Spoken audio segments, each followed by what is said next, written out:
அனைவருக்கும் வணக்கம். நான் காயத்ரி கிருஷ்ணன். இன்றைக்கி நம்ம புளித்தண்ணியோட வேப்பம்பூ சேர்த்து ரொம்ப ஆரோக்கியமான ஒரு ரெசிபி தான் பார்க்க போகிறோம். வாங்க வீடியோக்குள்ளே போய் பார்க்கலாம். இந்த ரெசிபி பண்ணுறதுக்கு ஃபஸ்ட்டு நம்ம இங்கே ஒரு பேனில் புளித்தண்ணி வச்சுருக்கோம். நல்ல லெமன் சைஸ் அளவுக்கு புளியை கரைச்சி புளித்தண்ணி கிட்டத்தட்ட ஒரு 4 கப்பு கிட்ட புளித்தண்ணி இருக்கும். எங்கள் ஃபேமிலியில் ஒரு 4 பேர் சாப்பிட்ற அளவுக்கு நாங்கள் இந்த புளித்தண்ணி எடுத்து வச்சுருக்கோம்.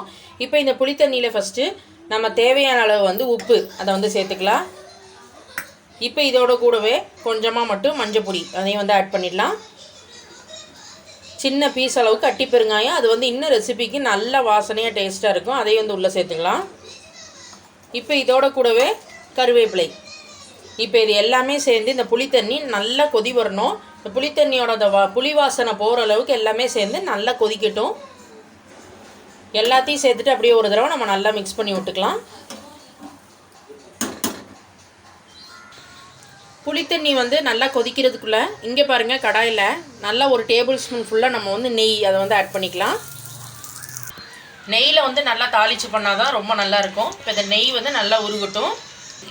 நெய் நல்லா உருகுனதும் ஃபஸ்ட்டு இதில் நம்ம 1 ஸ்பூன் கடுகு சேர்த்துக்கலாம்.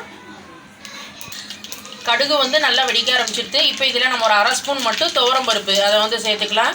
கூடவே கொஞ்சமாக பெருங்காயம் அதையும் நம்ம ஆட் பண்ணிடலாம். இப்போ இதில் நம்ம வரமிளகாய் சேர்க்க போகிறோம். ஒரு 4லேருந்து 5 வரமிளகாயை பாருங்கள், இந்த மாதிரி கிள்ளி வச்சுருக்கோம். அதை நம்ம இதோட சேர்த்துடலாம். இதோட கூடவே கொஞ்சம் கருவேப்பிலை அதையும் நம்ம ஆட் பண்ணிடலாம். இந்த ரசத்துக்கு காரமே இந்த வரமிளகா தான், நம்ம ரசப்பொடி எதுவும் போட போகிறதில்ல. அதனால் நீங்கள் எவ்வளோ புளித்தண்ணி எடுத்துக்கிறீங்களோ நீங்கள் அதுக்கேற்றவாறு உங்கள் காரத்துக்கு நீங்கள் வரமிளகா சேர்த்துக்கலாம். கொஞ்சம் கருவேப்பிலை அதையும் நம்ம ஆட் பண்ணிவிடுவோம். எல்லாத்தையும் சேர்த்துட்டு அப்படியே ஒரு தடவை நம்ம நல்லா மிக்ஸ் பண்ணி விட்டுக்கலாம். இப்போ இந்த ரசத்துக்கு ரொம்ப மெயினான ஒரு இன்க்ரீடியண்ட் வேப்பம்பூ. அதை இப்போ நம்ம உள்ளே சேர்த்தாச்சு. வேப்பம்பூவை சேர்த்துட்டு நம்ம நல்லா கலந்து விட வேண்டியதான். வேப்பம்பூவோட கலர் நல்லா மாறி வரணும். அந்த நெய்யிலே அது நல்லா வதங்கி நல்லா ரெடியாகணும். அப்படியே நம்ம கலந்து விட்டுக்கலாம். அடுப்பை லோ ஃப்ளேமுக்கு மாற்றிட்டு வேப்பம்பூவை சேர்த்துட்டு லோ ஃப்ளேமுக்கு மாற்றிடுங்க. நல்லா நம்ம மிக்ஸ் பண்ண வேண்டியதான். இந்த ரசம் மெயினாக இந்த பத்திய சாப்பாட்டில் ரொம்ப முக்கியம். இந்த ரசம் இந்த வேப்பம்பூவில் பார்த்தீங்க அப்படின்னா நிறைய ஹெல்த்தி பெனிஃபிட்ஸ் இருக்குது. வாயு பிரச்சனை இருக்கிறவங்களுக்கு இந்த வேப்பம்பூ ஒரு பெஸ்ட் மெடிசனாக இருக்கும். அதே மாதிரி வயிற்று பிரச்சனை எல்லாத்தையுமே இது க்யூர் பண்ணுது. பித்த வாந்தி எடுக்கிறவங்க, புளிப்பான ஏப்பம் வருது அப்படின்னா அதுக்கும் இந்த வேப்பம்பூ ரொம்ப ஒரு பெஸ்ட்டான மெடிசன். அதே மாதிரி குடலில் உள்ள பூச்சிகள் எல்லாத்தையுமே இது எடுக்கும். குழந்தைங்கள்லாம் மெயினாக நிறைய ஸ்வீட்லாம் சாப்பிடுவாங்க. 2 மாதம் 3 மாதத்துக்கு ஒரு தடவை குழந்தைங்களுக்கு இந்த மாதிரி வேப்பம்பூ இந்த மாதிரி நம்ம சாப்பாட்டில் சேர்க்கறது மூலமாக அந்த பூச்சிகள் எல்லாமே கொல்லும்னு சொல்கிறாங்க. ஸ்கின் அலர்ஜியும் தீக்குது. இவ்வளோ ஹெல்த்தி பெனிஃபிட்ஸ் இருக்குது இந்த வேப்பம்பூவில். இதை நம்ம இந்த மாதிரி ரசமாக பண்ணி சாப்பிடும்போது ரொம்ப டேஸ்ட்டாக சூப்பராக இருக்கும்.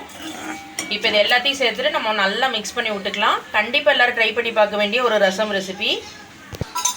வேப்பம்பூ எல்லாத்தையுமே நம்ம நல்லா கலர் மாறுற அளவுக்கு நம்ம வதக்கியாச்சு. இங்கேயும் பார்த்தீங்க அப்படின்னா புளித்தண்ணி நல்லா அதோட வாசனை, அந்த உப்பு மஞ்சள் பொடி பெருங்காயம் எல்லாமே போட்டிருக்கோம். எல்லாத்தோட சேர்த்து நல்லா இந்த மாதிரி கொதி வருது. இந்த டைமில் நம்ம இந்த வேப்பம்பூ தாளித்து வச்சுருந்தாலும் அது எல்லாத்தையுமே நம்ம இதோட ஆட் பண்ணிடலாம். இப்போ சேர்த்துட்டு நம்ம நல்லா கலந்து விட வேண்டியதான்.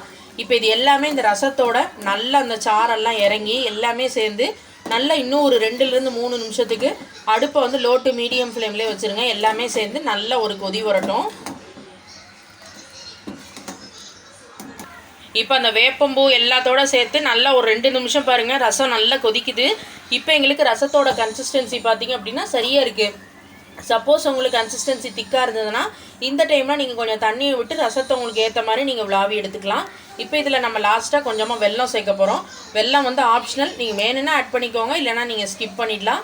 வெல்லத்தை சேர்த்துட்டு ஒரு 1 நிமிஷம் தான் எல்லாமே சேர்ந்து கொதிச்சோன்னே நம்ம ஸ்டவ்வை சுவிட்ச் ஆஃப் பண்ணிடலாம். வெல்லம் சேர்த்து ஒரு 1 நிமிஷம் எல்லாமே சேர்ந்து கொதி வந்துடுது. அவ்வளோதான் ஃப்ரெண்ட்ஸ், நம்மளோட ரொம்பவே ஹெல்த்தி அப்புறம் ரொம்ப டேஸ்டியான வேப்பம்பூ ரசம் சூப்பராக ரெடி ஆகிடுது. ஸ்டவ்வையும் நம்ம சுவிட்ச் ஆஃப் பண்ணிட்டோம். சுட சாதத்தில் 1 ஸ்பூன் நெய் விட்டு இந்த ரசத்தையும் கலந்து சாப்பிட்டு பாருங்கள். ரொம்ப அருமையாக இருக்கும். கண்டிப்பாக எல்லோரும் இந்த வேப்பம்பூ ரசத்தை உங்கள் வீட்டில் ட்ரை பண்ணி பார்த்துட்டு மறக்காமல் உங்கள் ஃபீட்பேக்கை கமெண்ட் பாக்ஸில் ஷேர் பண்ணுங்கள். மேலும் இன்ட்ரெஸ்டிங் வீடியோஸ்க்கு நம்ம மணக்கோலம் குக்கிங் சேனலை சப்ஸ்கிரைப் பண்ணிக்கோங்க ஃப்ரெண்ட்ஸ். தேங்க்யூ.